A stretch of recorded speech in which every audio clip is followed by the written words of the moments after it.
ঠিক আছে ঠিক আছে, কিন্তু ব্যাগটা কিসের ছিল? হ্যাঁ তুই জানতে চাস? ভাববি? হ্যাঁ এই যে নে ব্যাগ বাট।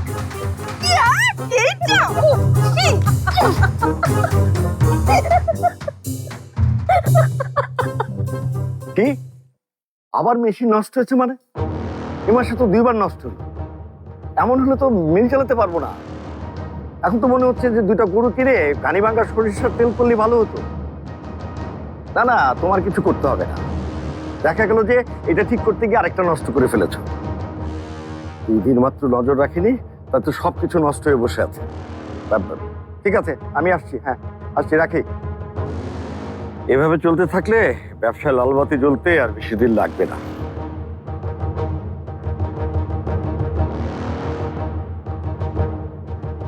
এটা দিয়া তেলের মেশিনগুলি ঠিক করাও। মেশিন নষ্ট হয়েছে আমারে আগে কইবা না। টাকা চাইতে শরম লাগেনি তোমার? এই টাকা পয়সা তো আমগরি। ব্যবসা দিন দিন কমছে বিলকিস। বড় বড় কোম্পানিগুলি এখন সরিষার তেল বানাচ্ছে। আরে বেটা, তোরা পত্রিকা বানাচ্ছিস, চ্যানেল বানাচ্ছিস, তেল কেন বানাতে হবে? এসব দিয়ে খুব অস্থির থাকে, তাই তোমাকে চাপ দিতে ইচ্ছে করে না। চাপ দিতে ইচ্ছা করে না নাকি ভয় পাও? না না, ভয় কিসের, ইচ্ছেটাই। ইচ্ছা না করলেও দুনিয়ায় অনেক কিছু করণ লাগে। এই টাকাগুলি লিয়া মেশিনগুলা ঠিক করাও। বুড়ো হয়ে গেছি বিলকিস বেগম, এই বয়সে আর এত চাপ নিতে ইচ্ছে করে না। বুঝবার পারছি, মাগার এই ব্যবসাটাই তো একদিন ধরে আমগো পরিবারটারে আগলায় রাখছে। এখন যদি আমরা ব্যবসাটারে আগলায় রাখবার না পারি। মিরাজটাকে কতবার বললাম আমার সাথে বসতে এই ব্যবসায়। ওর নাকি মনই লাগে না এই ব্যবসায়। এই আইডিয়া নাকি শেখালে ও নিজে যেন কি সমস্ত আজগুবি ব্যবসার আইডিয়া মাঝে মাঝে বের করে। উফ, ওইছে মিরাজের লগে আমি কথা কবনে। তুমি এখন যাও মিলে, আর আউনে কালে লাচ্ছা সময় লই আইও। সেমাই দিয়ে কি হবে? বিকালে ঘটক আইবো তো। সত্যি ঘটক আসবে? তোমার আমারে কি মনে হয় মিজানের লগে হুদাহুদি কথা কইলাম? পোলার ভালো তার মায়ের থেকে কেউ বেশি বুঝে না। মিলে যাও, ওই দিকটা সামলাও, আর সংসারটা আমারই সামলাইতে দাও।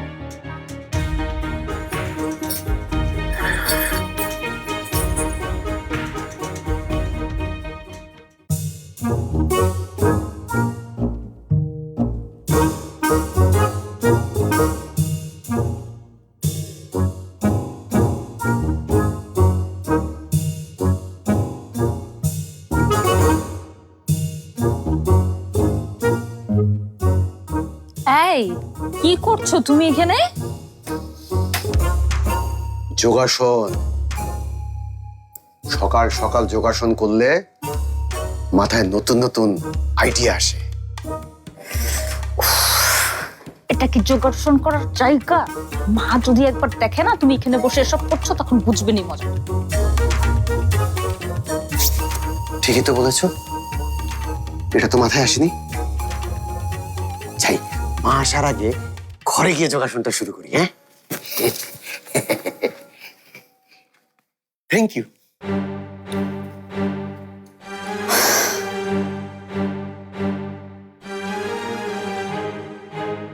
এই রিমা, এ তোর বড় ভাই হচ্ছে অফিসে গেছে, তুই একটু মিঠুকে ফোন দে না এখন।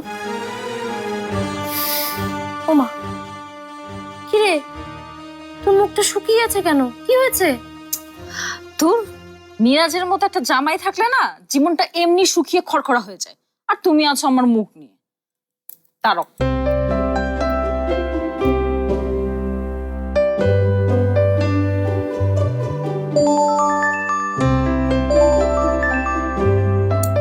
আপা ও তো ফোন ধরছে না। তুই আবার দেখ। মিঠু,